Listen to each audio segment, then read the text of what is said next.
Welcome to the Kale Houser Leadership Secrets podcast. Today, let's talk about criticism.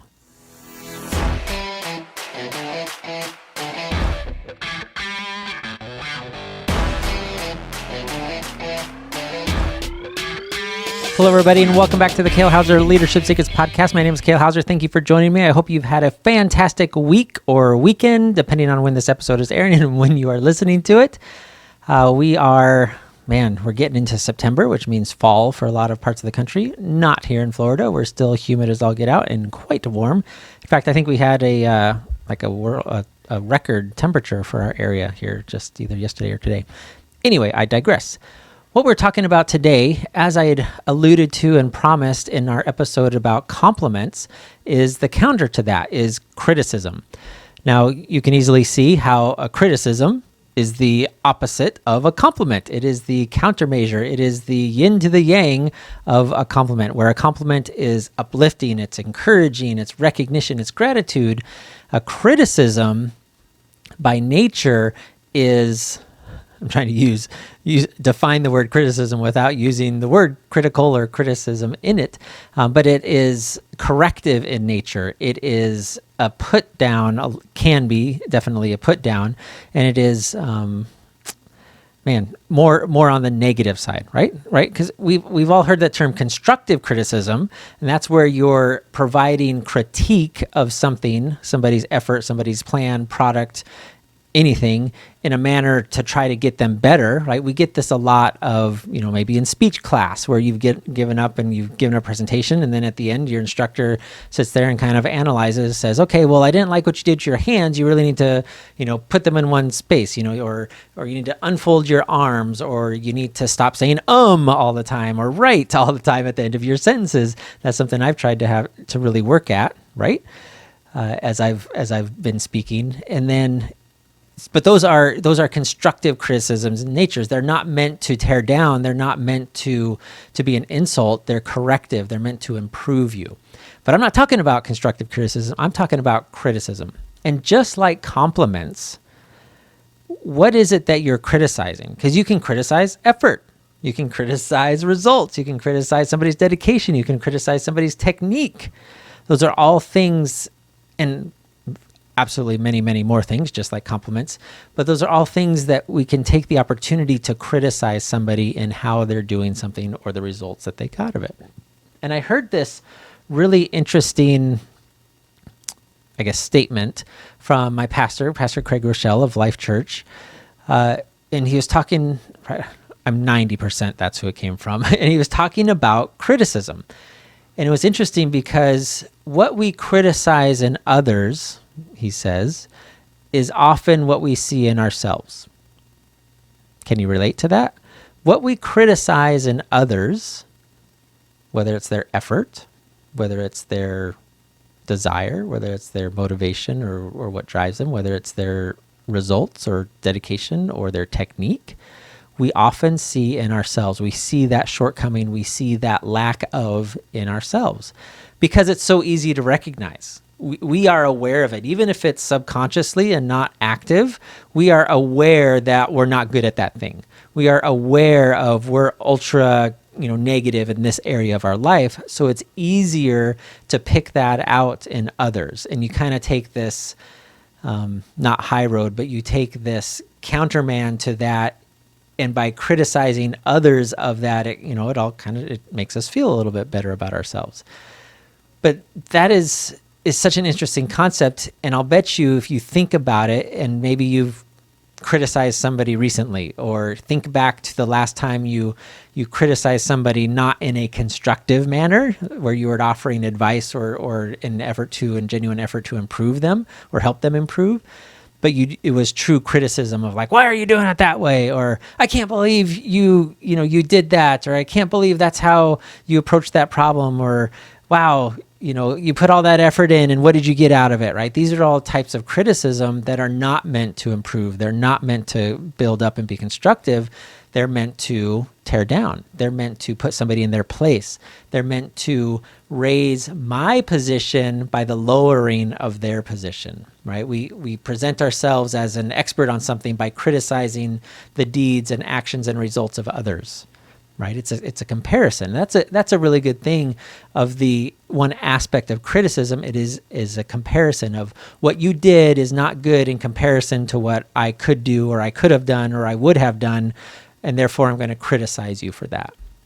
And do you see, again, just like compliments contribute to your culture, they contribute to your communication, they contribute to your connections with your staff members and with your business and your clients and your vendors. Criticism plays the exact kind of role, but on the opposite end. It destroys connection, it destroys communication, it destroys that culture, because eventually with enough of it, people become distrustful. They become fearful. They become timid about any little thing or misstep or wrong thing or mistake they make. They're going to get criticized for it. This was kind of exemplified as in the extreme in the movie Office Space, right? Classic movie. Caution, a lot of language in it and some, I guess, inappropriate content. But, he's meeting with the Bobs, the main character. I forget his name right now, but he's meeting with the Bobs and he's like, I've got 8 bosses. So when I make a mistake, I hear about it 8 different times. And while some of them maybe it's corrective in nature of like, hey, these are our rules, you need to be doing those things. And others are like, why aren't you getting this? This is our policy. These are the things you should be doing in your TPS reports. And he gets criticized for it by 8 different bosses. Now, I'm not saying that's your example or the extreme there, because it certainly was done for comedic effect.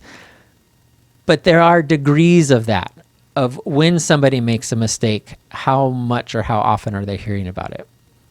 What is your procedure? What is your go-to when somebody on your team, whether it's a direct report or maybe 2 or 3 levels down your chain of command or your leadership structure, what is your policy for handling that?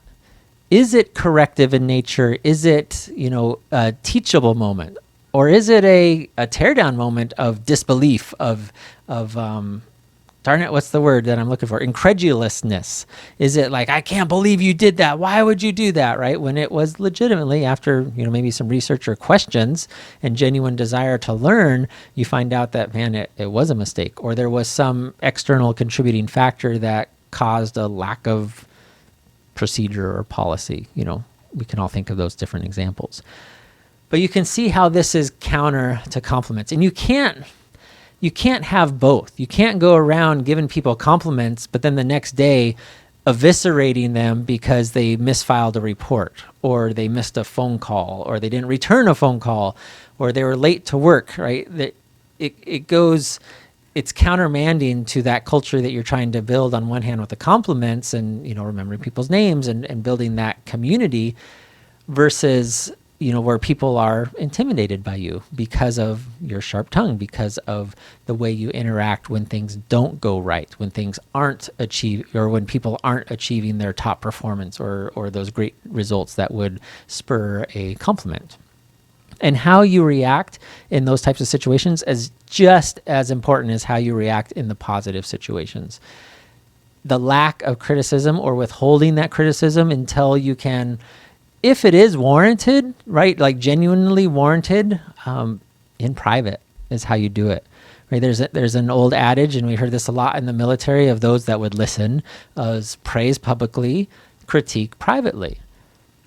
And the supervisors and commanders and leaders that took that to heart were the ones that were respected, were the ones that were followed, were the ones that were like, man, okay, I'll listen to what this person has to say.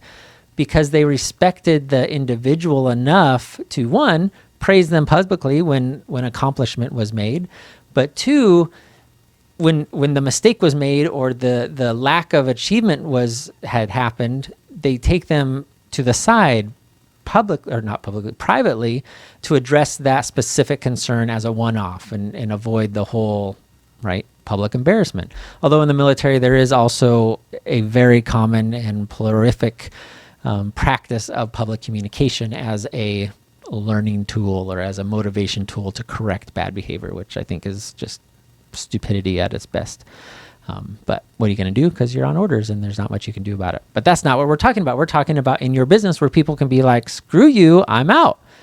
Where you're trying to build a culture to where people want to be there, not just because they have to be or they have no other choices. You're trying to build that culture. And certainly part of that is how you criticize. Because there will be times where you absolutely want to, where you're like, your first thing is going to be like, oh, I can't believe you did that. What are you doing? What are you thinking? Right? You just got that pulling your hair out moments, and your eyes are bulging, your veins are popping out of your neck, and you're furious. And it's so easy in those moments to fall victim to being that criticizer, to absolutely tearing down and eviscerating that other person for their mistake, for their lack of performance, for their results, for their technique. If it's wrong, that's a lack of training. So I would strongly encourage you, as you think through this process in your organization, and you as a leader, what type of criticizer do you want to be? Do you want to be somebody that your go-to is the rip apart, is the tear down? Or do you want to be somebody that your go-to is, tell me more about what happened in this situation so we can address it? Is it a lack of training? Is it a lack of motivation? Is it a lack of experience? Is it a lack of resources available to do their job? Is it, what is the thing that caused that failure, which would lead to some sort of criticism? And how can you make it a constructive criticism? How can you correct that situation to the point and to the method that people actually respect you for that criticism? Because I've had people tell me like, dude, you're flat out wrong for doing it X, Y, and Z, but the manner in which they went about doing it, because they showed a genuine care about me and me improving myself and thus my contribution to our organization, I respected them for it, even though, it was hard to hear, like, oh, I didn't know that. And I've also been on the other end where I've been absolutely eviscerated for literally something I didn't even know.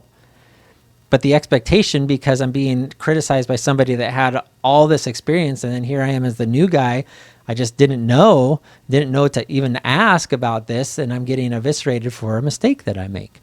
And what does that do to me? Well, I'll tell you what it does. It makes you hit the one ads. It makes you want to find a different job. It absolutely does not inspire me to become a more contributing member of that team. And that's ultimately what we want, is to have teams that contribute, teams that are aligned, and teams that are ultimately inspired to this greatness, which is what Kale Houser Leadership does. That's our entire goal, is confidence, connection, and inspiration, and how you can get that, how you can create that, and how you can provide that in your organization. So make sure you reach out, let us know, book a call with us. I'd absolutely love to talk with you, and you can kind of see what we are all about here at Kale Houser Leadership. And if you've got some specific problem, I'd love to chat with you about it, and I can certainly offer my 2 cents. All right, does that make sense? So criticism, antithesis of compliments. Both are not necessarily necessary in your organization. They're inevitable in some form or fashion. But I would highly encourage you, and what's the loss of words. I would highly encourage you to focus more on the compliment end and be very cautious in how you criticize. Does that make sense? Cool. If you don't have anything nice to say, don't say it at all, doesn't fly in business. So throw that out the window, because there are some times where you have to say things and address the problems. You can't let them fester, but there's a way to go about doing it that avoids that kind of criticism and public humiliation. So that's what I have to say about that. Hey, thank you again for joining me. I appreciate it. I hope you're enjoying the Kale Houser Leadership Secrets podcast. If you are, please leave a like, comment, subscribe, and share. Let your buddies, your spouse, your kids, your aunts and uncles, your bosses, and your old friends all know about it, so they can get as much benefit as you are. No matter where you're at in the world, have a fantastic afternoon. Bye.